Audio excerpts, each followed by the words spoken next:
मालदीव ने 28 द्वीपों की व्यवस्था को भारत को सौंपने का फैसला लिया है।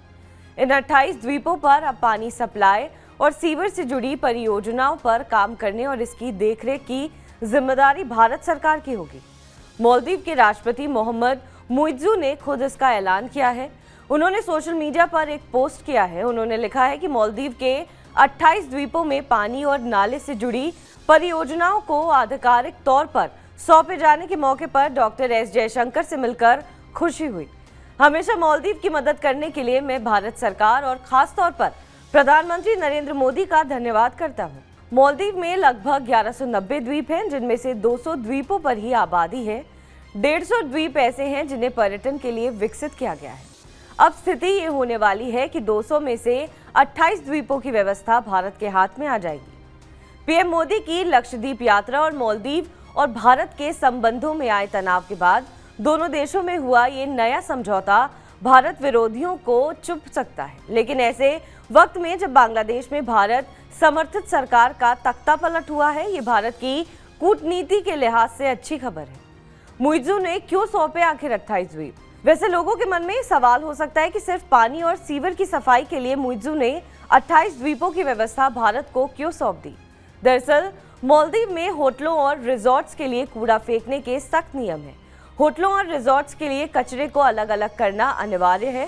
ठोस कचरे को थिलाफुशी द्वीप पर भेजा जाता है, यहाँ उसे गलाया जाता है। होटलों और रिजॉर्ट्स को ये सुनिश्चित करना होता है कि उनका कचरा सही तरीके से पैक और लेबल किया गया हो, ताकि वो सुरक्षित रूप से थिलाफुशी पहुंचाया जा सके। मालदीव में कूड़ा फेंकने के लिए मुख्य स्थान थिलाफुशी द्वीप है, जिसे अक्सर गार्बेज आइलैंड के नाम से जाना जाता है। ये द्वीप माले से करीब 7 किलोमीटर दूर है। 1990 के दशक में कचरा फेंकने के लिए इसे एक लैंडफिल के रूप में विकसित किया गया है, जिसके बाद से मालदीव के दूसरे द्वीपों से कचरा इकट्ठा करके थिलाफुशी में फेंका जाता है। कूड़े के निस्तारण के लिए भारत मालदीव को टेक्नोलॉजी और वित्तीय मदद देता है। भारत मालदीव की दोस्ती पर चीन की नजर।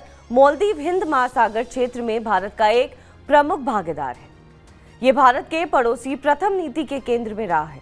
मालदीव भारत के सबसे बड़े व्यापारिक साझेदारों में से एक है। मालदीव का पर्यटन भारत के सहारे ही चलता है। विदेश मंत्री एस जयशंकर 3 दिनों की मालदीव यात्रा पर चीन की पैनी नजर थी। चीन के सरकारी अखबार ग्लोबल टाइम्स ने लिखा है कि चीनी एक्सपर्ट्स ने कहा है कि चीन मालदीव के साथ बहुत खास संबंध या सहयोग की इच्छा नहीं रखता है, जबकि भारत इस इलाके में अपने प्रभुत्व के लिए चीन को एक डर के तौर पर पेश करता है। वैसे चीन के सरकारी अखबार का एस जयशंकर की यात्रा पर नजर रखना ये प्रदर्शित करता है कि चीन छटपटा तो रहा है, लेकिन वो भारत और मालदीव के रिश्ते खराब करने में नाकाम रहा है। वैसे कूटनीति के जानकारों के मन में ये सवाल है कि भारत पर चीन को प्राथमिकता देने वाले मुइज्जू फिर से भारत की तरफ क्यों देख रहे हैं? दरअसल राष्ट्रपति मुइज्जू को चीन से जितनी मदद की उम्मीद थी उतनी मिल नहीं पा रही है, इसलिए वो फिर भारत की तरफ देख रहे हैं। मुइज्जू को जब मालदीव ने राष्ट्रपति के तौर पर चुना था, तब वो भारत विरोधी देशों के तौर पर गए थे।